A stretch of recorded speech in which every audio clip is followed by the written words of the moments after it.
بسم اللہ الرحمن الرحیم۔ السلام علیکم پیارے دوستو، آپ کی خدمت میں حاضر فروخ حبیب اور آپ دیکھ رہے ہیں خان اسلامک اسٹوڈیو 786۔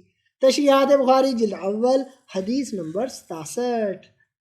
حضرت ابو بکر رضی اللہ عنہ سے روایت ہے کہ انہوں نے جناب رسول اللہ صلی اللہ علیہ وآلہ وسلم کا ذکر کیا کہ حضور اکرم صلی اللہ علیہ وآلہ وسلم اپنے اونٹ پر بیٹھے تھے۔ ایک آدمی اونٹ کی لگام یا باغ کو روکے ہوئے تھا۔ حضور اکرم صلی اللہ علیہ وآلہ وسلم نے پوچھا، یہ کون سا دن ہے؟ ہم خاموش رہے اس گمان پر کہ شاید حضور صلی اللہ علیہ وآلہ وسلم اس دن کا نام بدل کر کوئی اور نام رکھنا چاہتے ہیں۔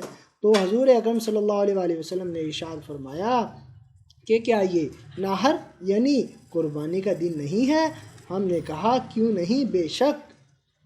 پھر حضور اکرم صلی اللہ علیہ وآلہ وسلم نے فرمایا کہ یہ کون سا مہینہ ہے؟ پھر دوبارہ بھی ہم چپ رہے اس گمان پر شاید حضور اکرم صلی اللہ علیہ وآلہ وسلم اس مہینے کا نام بدل کر دوسرا رکھنا چاہتے ہوں۔ تو حضور اکرم صلی اللہ علیہ وآلہ وسلم نے فرمایا کہ یہ ذی الحجہ نہیں ہے؟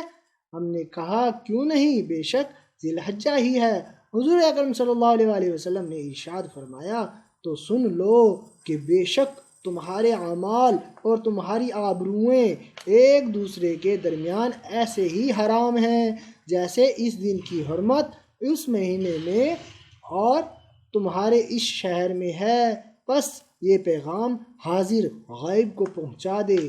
اس لیے بسا اوقات حاضر یہ پیغام کسی ایسے شخص کو پہنچا دے گا جو اس پیغام کو اس حاضر سے زیادہ محفوظ کرنے والا ہوگا۔